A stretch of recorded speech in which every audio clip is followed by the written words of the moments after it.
Why do consumers react strongly to price changes for certain goods but hardly react to others? What actually determines that responsiveness? The answer lies in the determinants of price elasticity of demand and supply. And let us begin with the determinants of demand elasticity first.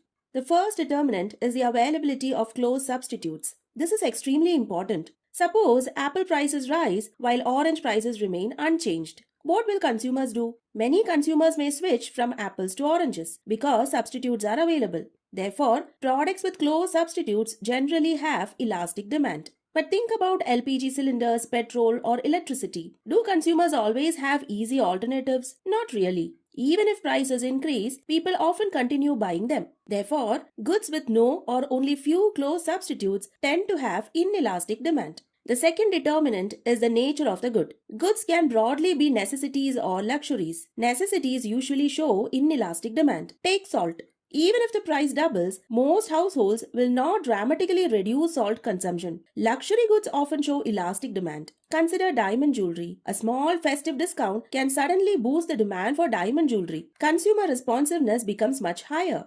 The third determinant is the consumer budget. Take tiny items like paper clips or safety pins. Even if prices rise, most consumers hardly notice. Why? Because these products consume a very small portion of the household income. But imagine an increase in the price of a car. Now the story changes. Consumers may postpone purchases, choose a second-hand vehicle, or even switch brands. So, cheaper goods that absorb less from a consumer's budget tend to have inelastic demand, while expensive goods that absorb a large part of a consumer's budget tend to have elastic demand.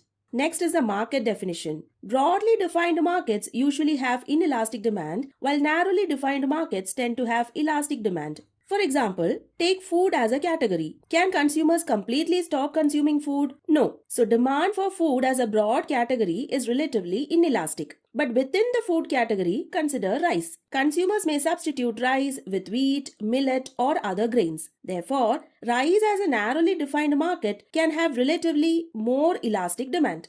This idea also connects beautifully with Richard Stone's linear expenditure systems, where substitution within categories is possible, but substitution across categories are limited. Interesting connection between theory and applied demand analysis, right? And if you'd like to understand the linear expenditure system in more detail, I already have a full video on the channel. You can check it out. Link is in the description box. Now coming to the final determinant of elasticity of demand, that is time horizon. Demand tends to be more inelastic in the short run but becomes more elastic in the long run. Think about petrol prices. If petrol prices increases tomorrow, will people immediately stop driving? Never. Habits and routines prevent immediate adjustment. But over time, people may shift to electric vehicles, public transport, ride sharing, or even relocate closer to workplaces. Adjustment becomes possible in the long run. Therefore, responsiveness increases over time. So these are the determinants of the price elasticity of demand.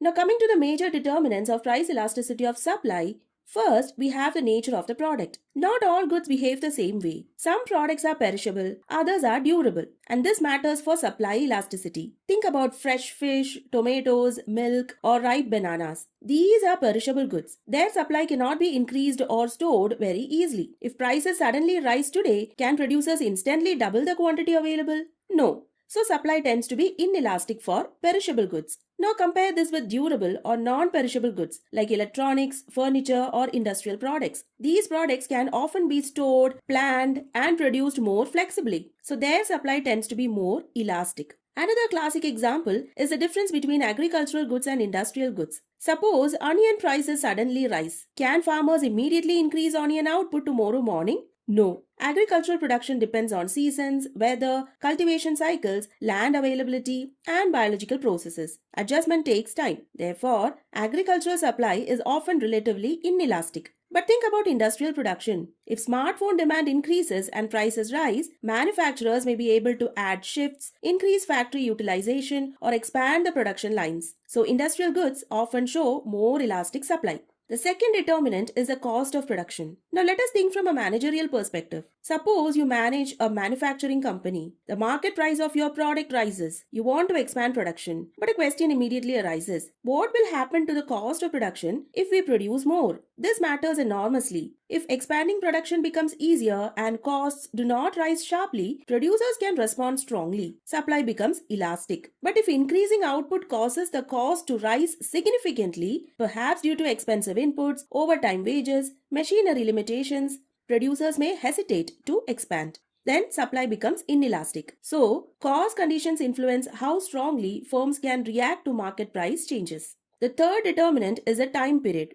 Time is one of the most important determinants of supply elasticity. Generally speaking, supply tends to be more inelastic in the short run and more elastic in the long run. Why? Because firms need time to adjust. Suppose you own a bakery. Today the price of cakes rises significantly. Can you instantly triple the production today itself? No. You may face limitations like limited workers, limited ovens, limited ingredients, working hours. So short-run constraints exist. But over time, you can hire more labor, purchase additional equipment, expand the kitchen space, arrange financing, increase production capacity. Now adjustment becomes easier and supply becomes more elastic. This logic applies across industries. Short run usually means limited flexibility and long run allows for greater adjustment.